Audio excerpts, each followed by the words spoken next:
Hello viewers, today I'm going to be showing you how to check your ball joints on the 7th generation Honda Accord. So there are basically two major ball joints in the suspension. So this is the front. So you have your upper ball joint, that is this, and then you have your lower ball joint,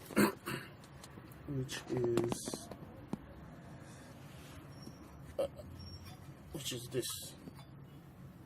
Right, so the reason I'm doing this video really is because in Nigeria it's commonplace knowledge that Hondas have been reported to have failures of especially the lower ball joint and some other suspension components that leads to the typical will I say K-leg. A lot of viewers from Nigeria would know what I mean, and that's where the lower ball joint fails and then your tire more or less pulls out this way. So let's get started. You're going to need a jack stand.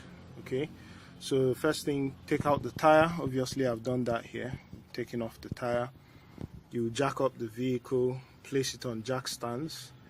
Then you'd need to free the tension in the suspension. So to do that, you'd put a jack on beneath the lower control arm and then jack that up.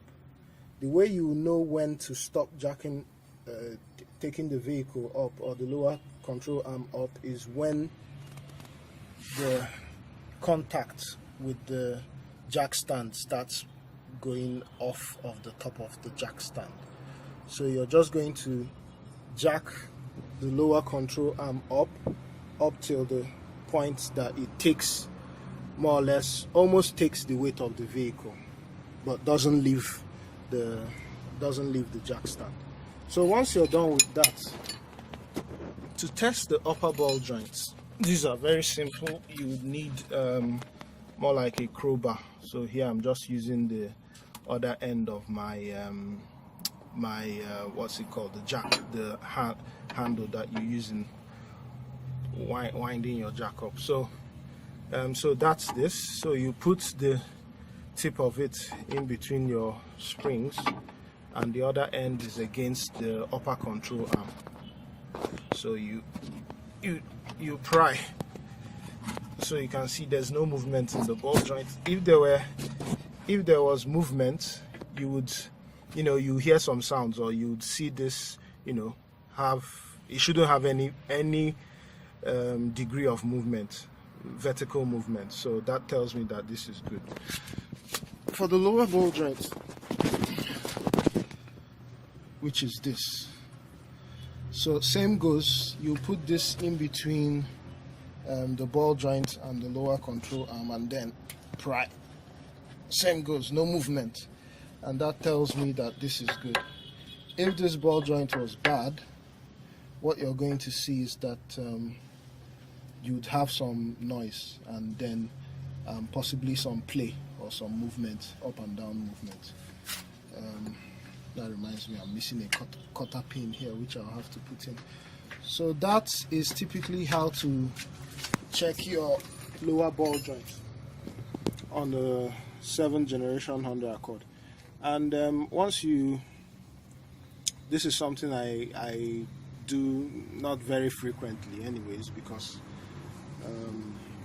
I put in an OEM ball joint. I think most of the problem comes where people buy cheap Chinese parts that tend to fail. And besides, the other thing to know is that before your ball joints fail, they will actually give you signs. I've had to change mine, not because it failed, but it was showing signs of failure. And those are typically when you turn your steering, your steering wheel, you're going to hear creaking sounds, more like you're trying to force a door with rusted hinges open. So that's the typical sound you would hear when you turn the steering. At the affected side, you will hear those sounds. So, and the sound can be intermittent. You may you know, start driving and it's not, or it may come on and then you get home, park, start up the car the next day, the sound is gone. You drive for some 10-15 minutes, sound is back, and it's really not something that you can that you won't say you don't hear, because it's pretty loud. And you know, so that's basically it. If you've loved this video, give it a thumbs up, like the video, subscribe to the channel. Thank you very much.